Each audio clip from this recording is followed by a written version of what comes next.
c'est à tous des PSG.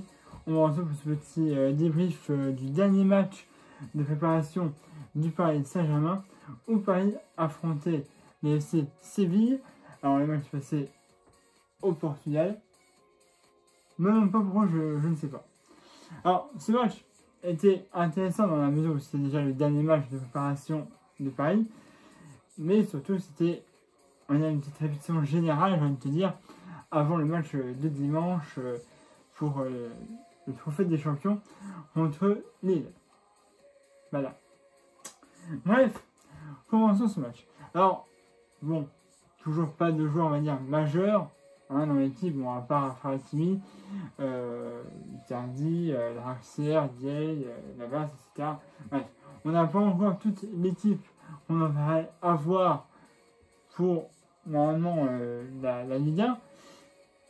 Ça va revenir petit à petit, je crois que Kylian est revenu, Diallo aussi, mais voilà. Pas en groupe, on les laisse au repos. Et Ramos, on en parlera un peu plus tard. Bref, un match qui commence bien, mais c'est un peu... Voilà, il y a des occasions pour Paris, mais c'est compliqué quand même, tu vois. Même aussi Séville a quelques occasions, mais c'est même Paris qui, on va dire, domine pratiquement la première période.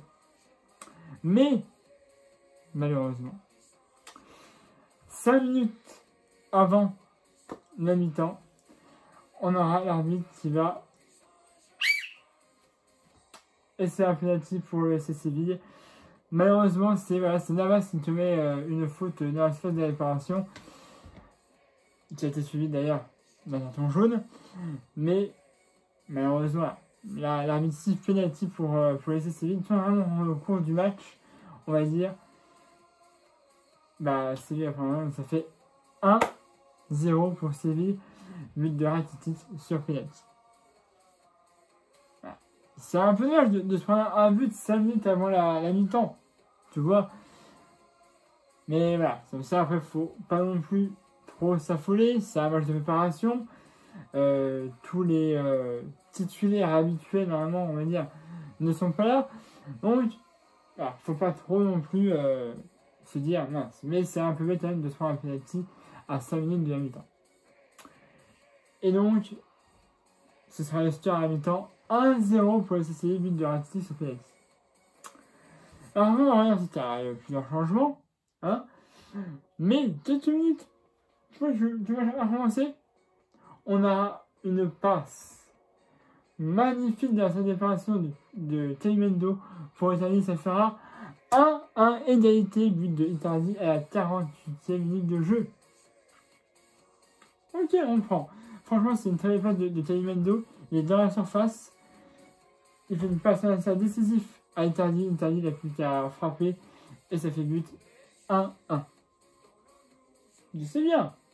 Au moins, tu vois, même si on n'a pas de but après, même si c'est sur une égalité, moi ça me va. Moi personnellement, ça me va. Voilà. Et après, sur le match continue, mais c'est bon. Hein, c'est compliqué, franchement. Hein.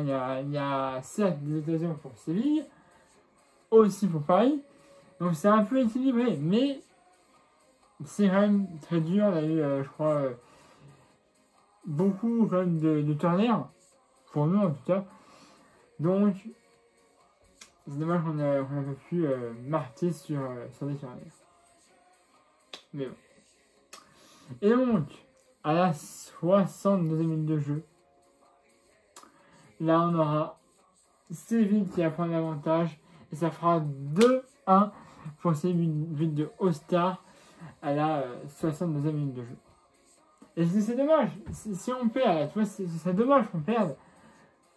Même si c'est un match de préparation, c'est pas extrêmement grave. Mais avant le match contre Lille, ce serait bien soit de gagner, soit de faire une égalité. À l'autre, mais la défaite, tu vois, il y a un petit goût d'inachevé, c'est match de préparation qu'on en a perdu pratiquement autant. On a que fait un nul face à Chambly. Donc, faire un match stade de préparation, ça m'aurait un petit peu énervé. Mais, heureusement, à la 88e minute de jeu, on aura le gardien qui... Enfin, il y aura une frappe déjà. Il y aura une frappe. Le gardien va repousser la frappe. Hein. Et en fait, là, je sais pas, il y a deux joueurs de Séville en défense qui... Je sais pas, il veut pas... Bon, t'as vraiment deux joueurs comme ça. T'as le gars qui repousse le ballon sur une frappe d'un Parisien. Et je pense que font les défenseurs, ils veulent pas le ballon. Et là, tu auras Nadera qui fera et ça fera 2-2 but de Nadera à la 88e minute de jeu. Un jeune joueur du Paris Saint-Germain. On ne dira rien. Mais c'est là. C'est vraiment une grosse erreur de la part de la défense de Séville qui nous offre, on va dire en gros, cette égalisation à la 88e minute de jeu. Alors après, il y aura encore d'autres actions. Il y a Simon qui a voulu, malheureusement, ça joue un petit peu trop individuel, qui est parti et qui a très bien fait. Hein. Mais voilà, il manque son dernier geste. Malheureusement, ça aurait pu donner le but du 3-2. Ça n'a pas été le cas. Mais voilà, on en restera là 2-2. Égalité pour le Paris Saint-Germain face au FC Séville. Alors, c'est notre deuxième match nul. Et le dernier, du coup, en match de préparation. Donc, même si on n'a pas gagné, tu vois, ça donne une petite confiance, je pense, aux joueurs pour le match de dimanche.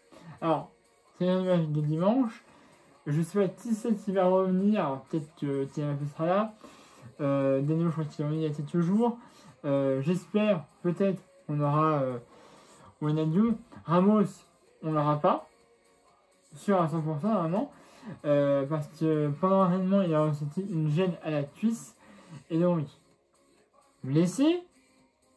Ça commence bien. Donc voilà. Apparemment, c'est pas très grave. Mais ça donne quand même une petite semaine de repos. Voilà. Donc, normalement, on n'aura pas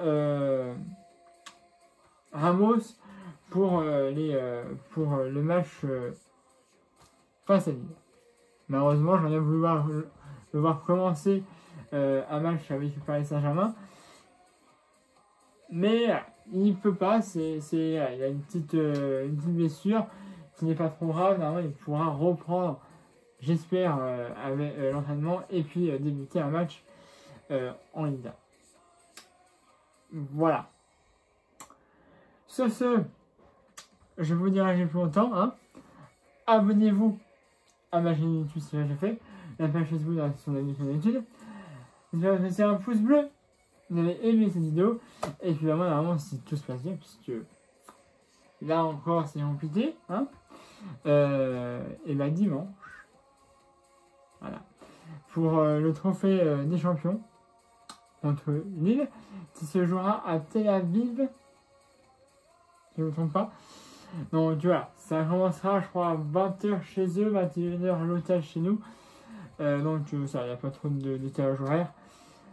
Mais alors, j'espère qu'on gagnera, même si on ne passe pas très grave, mais c'est un vrai champion qui peut nous donner le premier fait de la saison que Mauricio Pochettino avait déjà gagné il y a quelques mois. Déjà qui avait été du coup déplacé à cause du coronavirus. On avait joué je crois en janvier, enfin bref, on l'avait joué en début d'année, du coup, face à Marseille. Là, du coup, vraiment, c'est un match qui se joue avant la Ligue 1, généralement, dans plusieurs villes différentes. Là, ça avait été en France. Mais là, ça se jouera à Tel Aviv. Et donc, du coup, ce sera l'occasion pour un match de Paris de gagner. De défendre son titre et puis pour Mauricio Pochettino de garder ce fameux titre qu'il avait gagné il y a en début d'année. Voilà. J'aimerais bien qu'on gagne, après si on gagne pas c'est pas très grave, mais si on vient de commencer en tout cas par une victoire et surtout un trophée en début de saison, on va commencer la Ligue 1, la Coupe de France, les champions, etc. On fera ensemble le résultat du tirage de cette Ligue des Champions, comme d'habitude. Et bah, puis bah, aussi, normalement le 1er septembre, on fera aussi un petit débrief sur le mercato parisien, sur les départs et sur les arrivées. Puisque normalement, il devrait encore avoir des départs, il devrait encore avoir des arrivées, normalement, mais on n'a encore rien dessus. Voilà pour les infos. Sur ce, vous en faites plus, abonnez-vous à la chaîne si c'est déjà fait, à la page comme d'habitude, et mettez un pouce bleu si vous avez aimé. Vous envoyez des bon fait. Allez, voilà, je vous souhaite une très bonne soirée, et puis bah, on se fera, j'espère, pour le débrief avec une victoire pour le trophée des champions face à Lille. Allez, c'est à tous, soirée magique.